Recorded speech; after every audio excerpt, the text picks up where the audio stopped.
Welcome to the B2B Breakthrough Podcast. I'm your host, Sierra Cristo.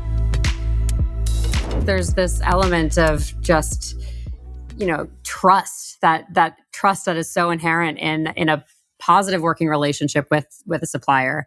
You really have to lean on that to be willing to apply those suggestions and really deeply consider the impacts of them as you go through the process. Correct. And that's why the first step of the process, we have a 3-step process here at the Atlas Network that regardless of what the product is or the industry is, we apply this and have since day one. The first one is pick the right supplier. This is for all the things you just said and the 1,000 of other things that you didn't say. There is this mechanism of looking at the quantifiable and the qualifying factors of what's the right supplier. Quantifiable, years in business, number of employees, levels of revenue, exportation markets, what kind of technology, what accreditations they have, capabilities and certifications they have, all the numbers stuff that makes a company look good on paper.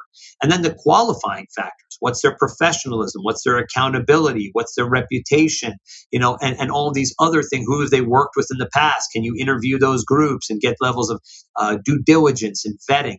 This first step is absolutely essential so that when those scenarios come up of improvisation, as you said, or having to take the guidance of others where you may fall short or you have a knowledge gap, that you feel confident to do so because they've done it for XYZ big organizations for many, many years. You have a dependability and a contract in place, and there's visibility and there's recourse. And if any kind of issues come about, all these things are essential and critical in global supply chain.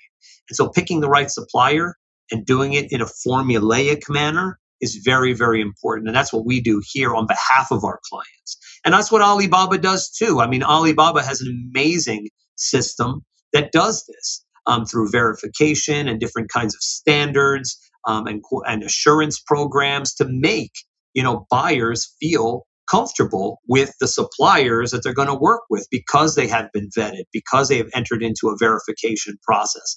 Very, very critical and important so that when you have those downstream conversations around improvisation or challenges that may arise or benefits that may come about, you can have those freely because they were the right supplier, the first step. Then you have the second step, which is eyes and ears on the ground.